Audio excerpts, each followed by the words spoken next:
السلام علیکم۔ توبہ کی ایک کہانی۔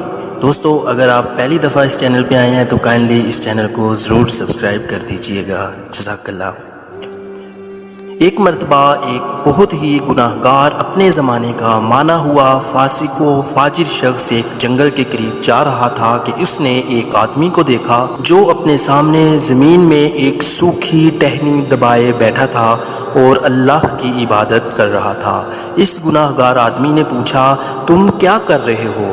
اس نیک اور پرہیزگار بندے نے بتایا، میں سالوں سے دنیا سے دور اس ویرانے میں اللہ کی عبادت کر رہا ہوں۔ جس دن میری عبادت قبول ہوگی اس دن یہ ٹہنی ہری ہو جائے گی۔ اس طرح مجھے پتہ چل جائے گا۔ اس گناہ گار کے دل میں جانے کیا آئی، وہ بھی زمین میں ایک سوکھی ٹہنی دبا کر بیٹھ گیا اور عبادت کرنے لگا۔ تھوڑی دیر بعد کہیں سے ایک آدمی کی مدد کی پکار آئی اور پکارنے والے نے درد بھری آواز میں پانی مانگا۔ دونوں نے سنی انسنی کر دی۔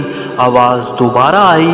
3-4 مرتبہ کی پکار کے بعد گناہ گار نے نیک شخص سے کہا، میں تو ابھی بیٹھا ہوں، تمہیں کتنا عرصہ ہو گیا ہے، تم ذرا اٹھ کر اسے پانی پلا دو۔ میں ابھی بیٹھا ہوں، اٹھنا نہیں چاہتا۔ اس نیک بندے نے گناہ گار کو ڈانٹ کر کہا، میری عبادت میں خلل نہ ڈالو، میرا ارتقاء ٹوٹ جاتا ہے۔ جب مدد کی پکار مسلسل آتی رہی تو گناہ گار سے رہا نہ گیا۔ اس نے اپنی جگہ چھوڑی اور پانی پلانے چلا گیا۔ جب تھوڑی دیر بعد واپس آیا تو اس نے دیکھا اس کی ٹہنی ہری ہو چکی تھی اور اس نیک بندے کی ٹہنی ویسی کی ویسی ہی تھی۔ وہ تو رب ہے جس کی چاہے توبہ قبول کر لے۔ کبھی کبھی برسوں کی ریاست بھی ایک لمحے میں پلٹا دی جاتی ہے اور کبھی ایک ادا ہی قبولیت کا سبب بن جاتی ہے۔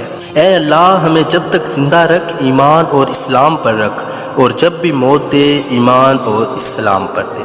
جزاک اللہ۔